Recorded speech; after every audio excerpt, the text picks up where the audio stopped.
Next speaker is Adriano Lima Abrantes, who is a PhD candidate at the University of Illinois at Urbana-Champaign, and his primary research interests are renewable energy integration, grid operational flexibility assessment, and electricity markets. So yeah, over to you, Adriano.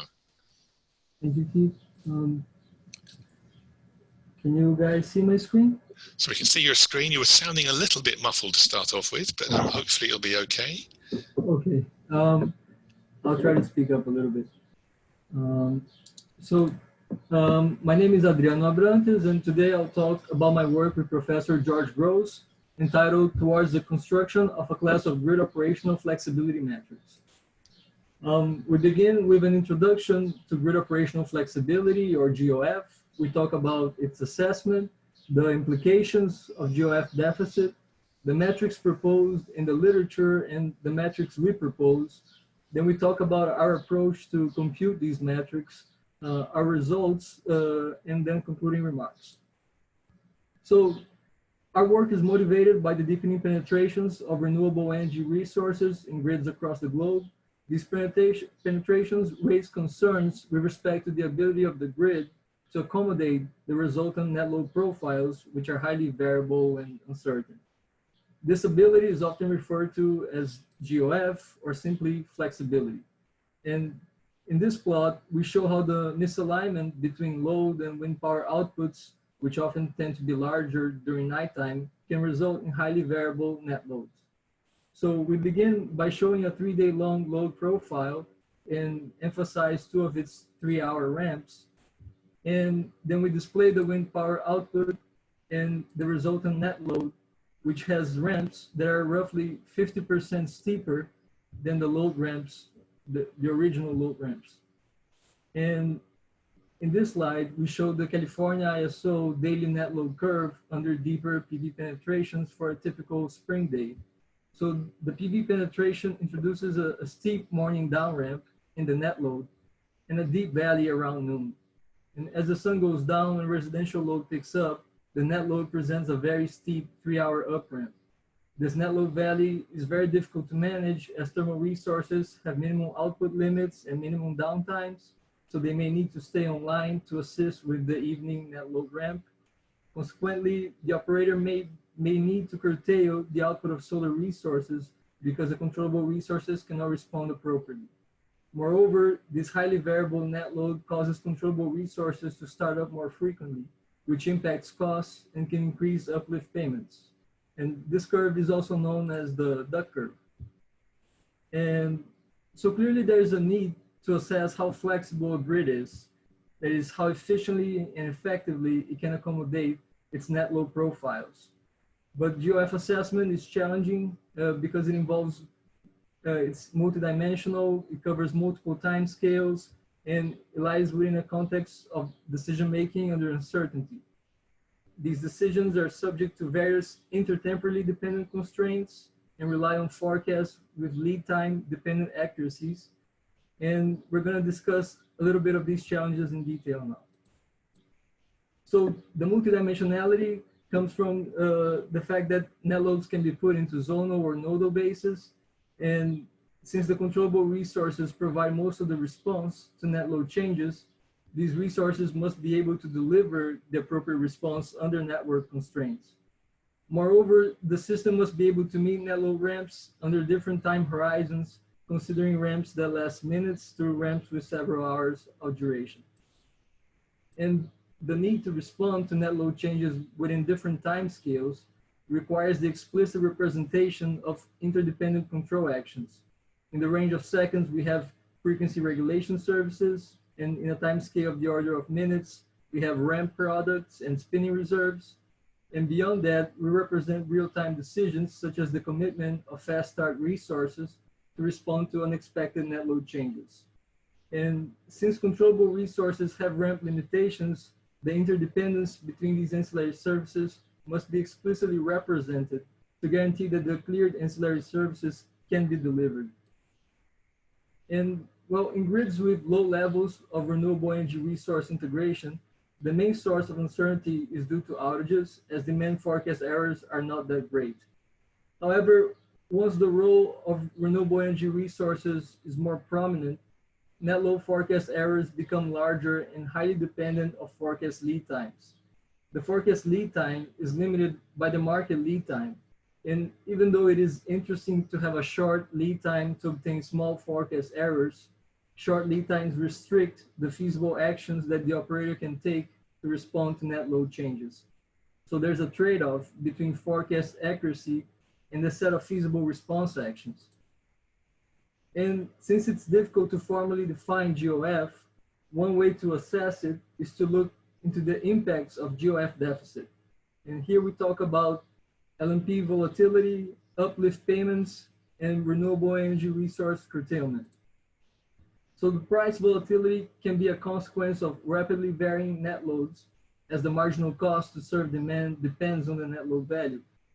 Besides that, dispatch decisions that are robust with respect to net load uncertainty require transmission transfer capability margins, which contributes to LMP volatility across space.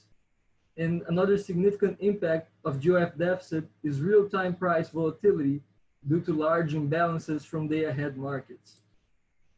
In several markets, controllable resources are eligible to receive uplift payments or side payments to compensate for their lost opportunity costs. When controllable resources are required to operate at minimum output limits, as in the Ducker Valley, they may be instructed to provide energy at a price below their offer price and become eligible to receive uplift payments, which are typically socialized among loads. Another cause of additional uplift payments is associated with frequent startup of controllable resources, which increases startup costs and may lead to larger uplift payments.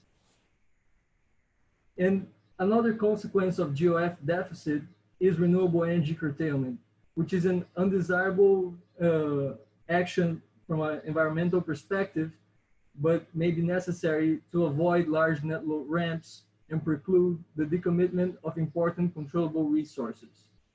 In fact, with the COVID crisis, California has experienced unusual amounts of curtailments due to low demands and deep renewable energy resource penetrations. In this plot, we show monthly California SO renewable energy curtailments. And we can see that curtailments have increased over the years as renewable energy resource integration levels have also increased. However, there's a large difference between the first 2 months of 2020 and the first 2 months of 2019, as the load was unusually low in 2020. As the system cannot store all the renewable energy and there is a need for controllable resources to maintain reliability, renewable energy resources have been extensively curtailed. These GOF deficit impacts can provide insights into the ability of a grid to accommodate variable and uncertain net loads. But most of the flexibility metrics proposed in the literature focuses on operational margins as means to quantify GOF.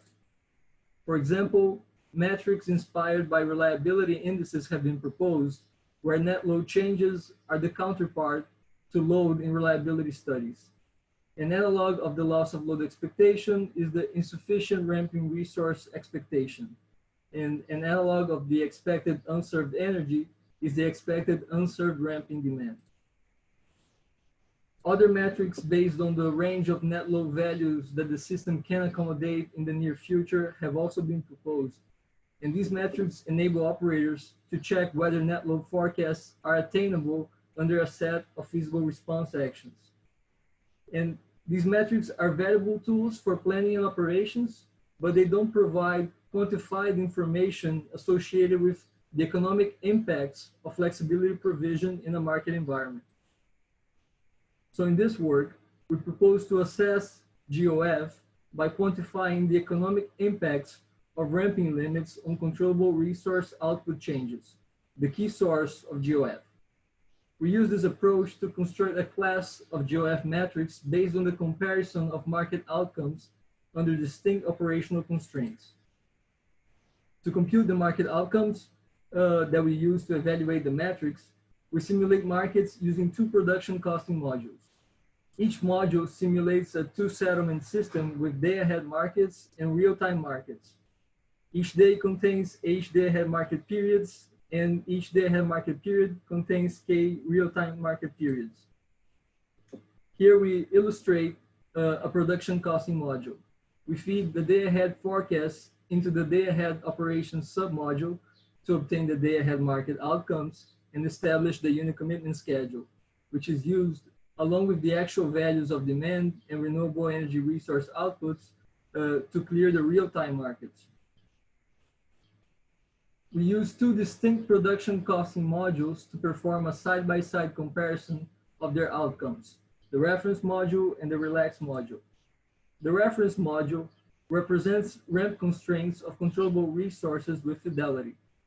In the relax module, these ramp constraints are relaxed according to the parameter alpha that scales down the CR output level changes.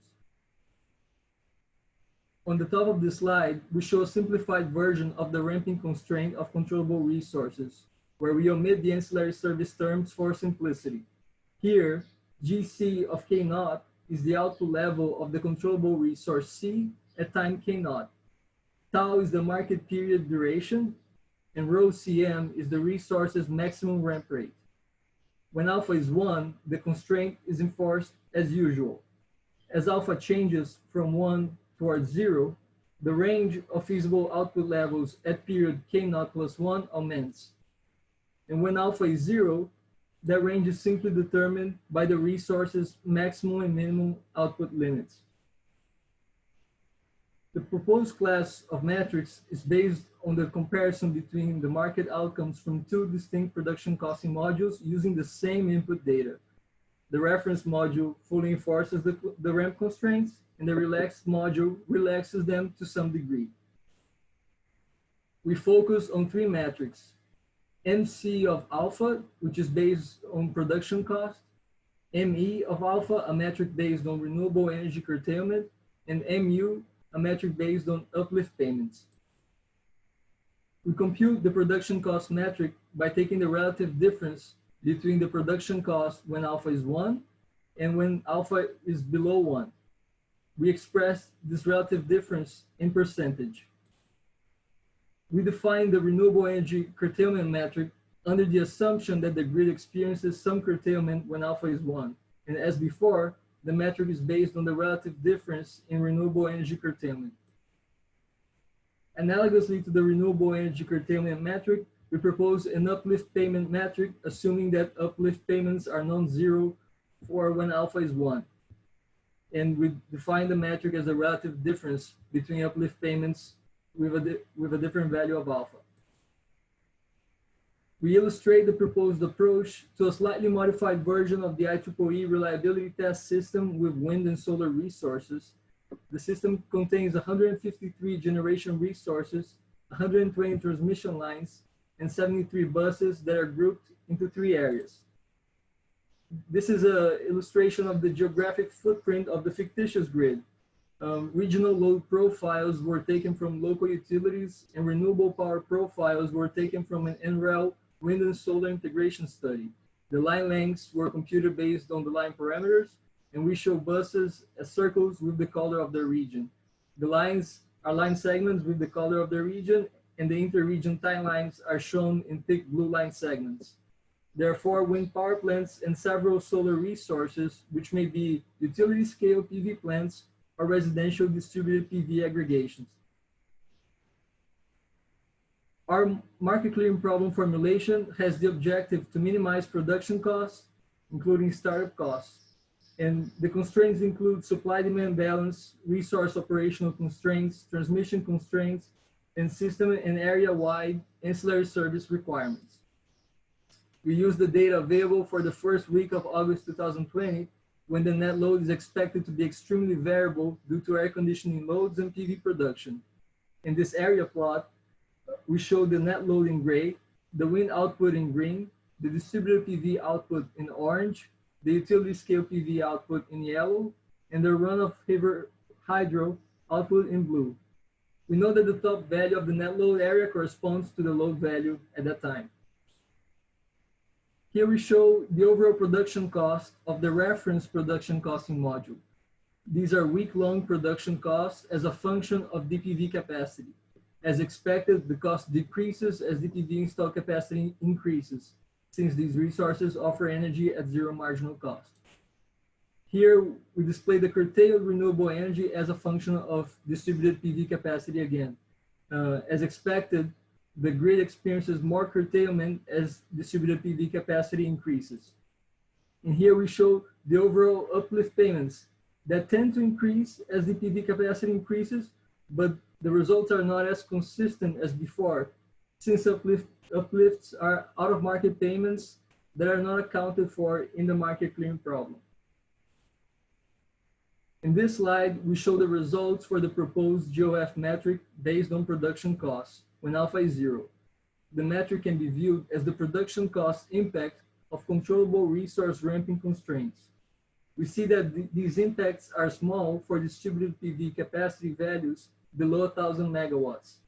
Since the impacts increase significantly once the distributed PV capacity attains its maximum value, it is reasonable to expect that the grid experiences GOF scarcity under such levels of the PV integration. In this slide, we show the values for the renewable energy curtailment metric. The metric may be viewed as the impacts to renewable energy curtailment due to controllable resource ramping constraints. As before, we see that curtailment is slightly impacted by controllable resource ramping constraints when DPV penetrations are shallow. However, for DPV penetrations, for deeper DPV penetrations, the renewable energy curtailment becomes much more sensitive to CR ramping constraints. And these results are aligned with the previous ones. Here we show the metric based on uplift payments.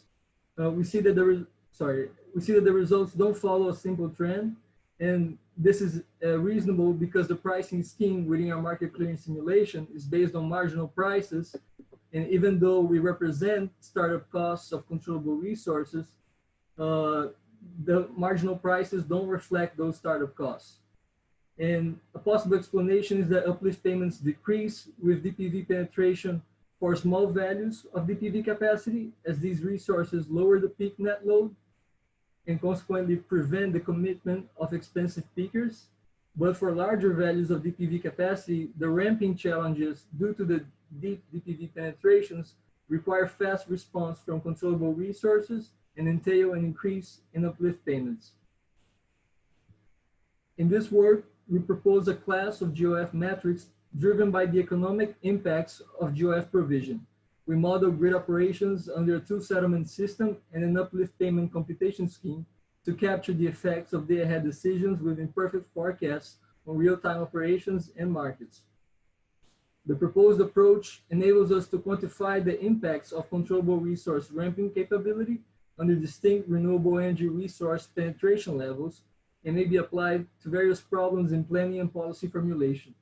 Moreover, the proposed class enables us to effectively capture the complex, multidimensional, and multitemporal impacts of GOF provision into intuitive, one-dimensional metrics. In the future, we aim to extend the proposed class of metrics to incorporate additional metrics based on marginal prices and congestion to gain insights into GOF deliverability. We also aim to apply the proposed approach to compare different market designs that may use different time resolutions, lead times, and market clearing problem formulations. I hope you enjoyed the presentation. Thank you very much. Okay, thanks very much.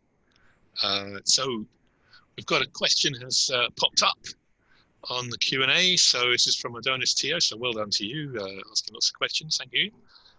Can you say that the metrics solely capture ramping flexibility alone, or is it inherently sensitive to grid congestion as well? Well, it captures congestion to some extent, right? Because this will impact whether or not we can use the cheapest resources to provide that ramping. And this is impacted by the network itself.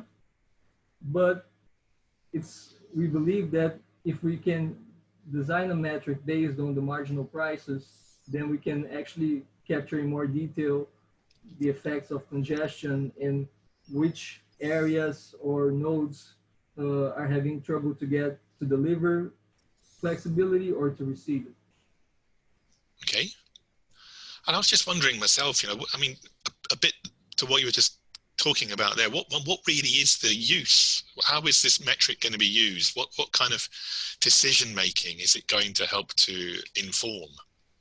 So one of the things that we want to understand is, say that suppose we can change the market design in some way, for example, changing the market lead times and use, say, better forecasts or introduce an intermediate market between day ahead and real time. Of course, we can look directly into the overall production cost, what would be the impacts, but this would also tell us how the limitations of the controllable resources are impacting the costs once we can have a different market design. So we can see if this new market design enables us to make better use of the controllable resources. Okay. And just before we move on, we'll quickly pick up this question that's popped up from Patricia Hidalgo Gonzalez. Can you give more intuition on why you chose to define the metrics relative to a relaxed case and an exact case? Yeah, so we introduce this relaxation with the idea to say, well, what would be the operational cost if the controllable resources could change their outputs as fast as needed? So we can understand what is the additional cost to meet this variability and to be ready for the uncertainty. So that's the idea of introducing the relaxation and comparing the outcomes. Okay, that's great. Thanks very much. So thanks again. We probably move on now, but great.